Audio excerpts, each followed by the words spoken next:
in the US, at least you have to do 4 years of college and then you go to med school. Whereas in the UK, you decide kind of age 15, 16 that, right, I want to get into med school.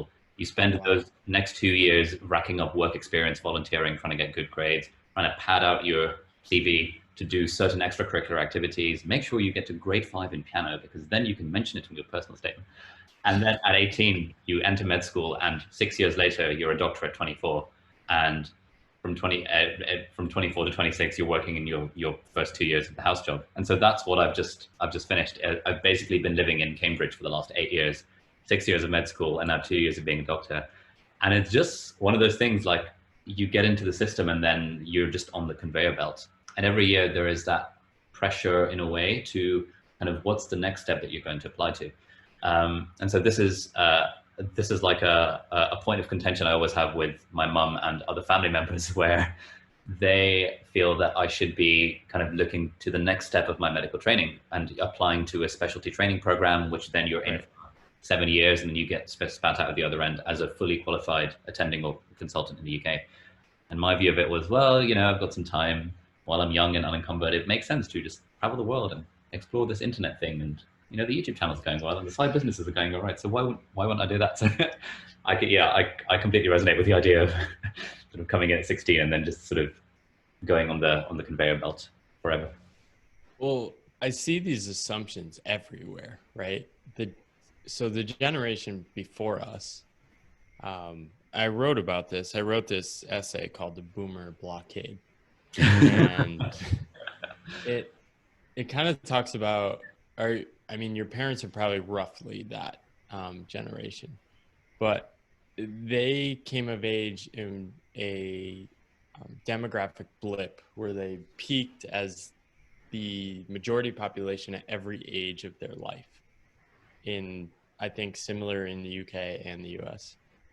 Maybe not as much in the UK as they were in the US, but also the UK and the US had crazy economic growth from like 1950 to essentially the early 90s, depending how you count it.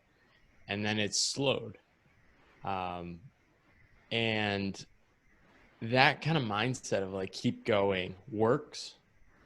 One, if everyone else is doing it, because then everyone is orienting their lives in the same way. Yeah. And two, if like the economic growth is providing enough interesting opportunities.